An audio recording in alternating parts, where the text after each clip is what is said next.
আসলে আওয়ামী লীগ সরকারটা মূলত ভারতেরই সরকার ছিল। রাজনৈতিক দল তারা এখন যে বর্তমানে বাংলাদেশের পরিবেশ পরিস্থিতি চলছে সেখানে তাদের যে চলার গতি সে তুলনায় যদি মাঠে ময়দানে আপনি পাল্লায় থাকেন চলার গতি কম হয় তাহলে কিন্তু এক পর্যায়ে আপনি আপনার লক্ষ্যে পৌঁছতে পারবেন না।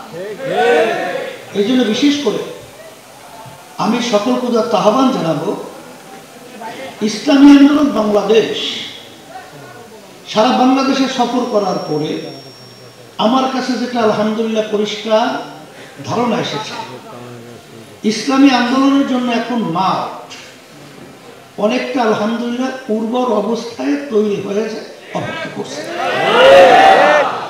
এখন এই সময় যদি আমরা আমাদের সেই দৌড়ের পাল্লায় যদি আমাদের সেভাবে প্রতিযোগিতা না থাকে তাহলে এক পর্যায়ে কিন্তু এই মাঠের ভিতরে আগাছা জন্মাবে।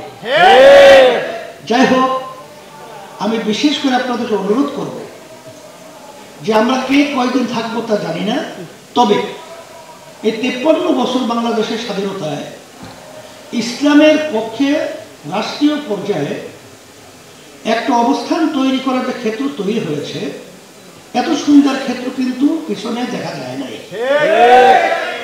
যাই হোক, আমি আপনাদেরকে বলবো, বাংলাদেশের ভিতরে আজকে দুঃখ সহকারে বলতে হয়, আমি আজকে একটু আগে চিটাগাং থেকে আসতেছিলাম, তখন আমেরিকার এক প্রবাসী, ওর সাথে অনেক আলোচনা হলো। ও বলতেছে, হুজুর আমেরিকায় আসলে আমরা যাই ঠিক, দেশের মায়া তো আছি, কিন্তু ওখানের যে সমস্ত বিষয়গুলো যে নিয়ম শৃঙ্খলা আমাদের বাংলাদেশে আসার পরে সর্বত্র যেখানে যাই সেখানে একটা অরাজকতা, অশান্তি, অসচ্ছ এবং ব্যবহার সহ হিংসাত্মক এবং যেটাকে বলা হয় জুলুম সর্বত্র ছড়ায় আছে। এর জন্য ভালো লাগে না।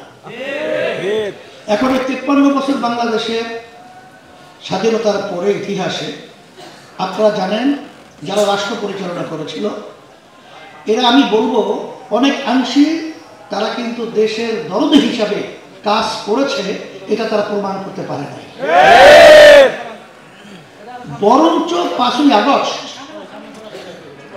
যে ফ্যাসিস্ট শেখ হাসিনা খুনি পালিয়ে গেল, আমি তো সেদিন যারা সরার উদ্যানে বলেছিলাম যে আসলে আওয়ামী লীগ সরকারটা মূলত ভারতেরই সরকার ছিল, কারণ তাদের সমস্ত কার্যক্রমগুলো ভারতের স্বার্থ রক্ষার জন্য আমরা লক্ষ্য করেছি।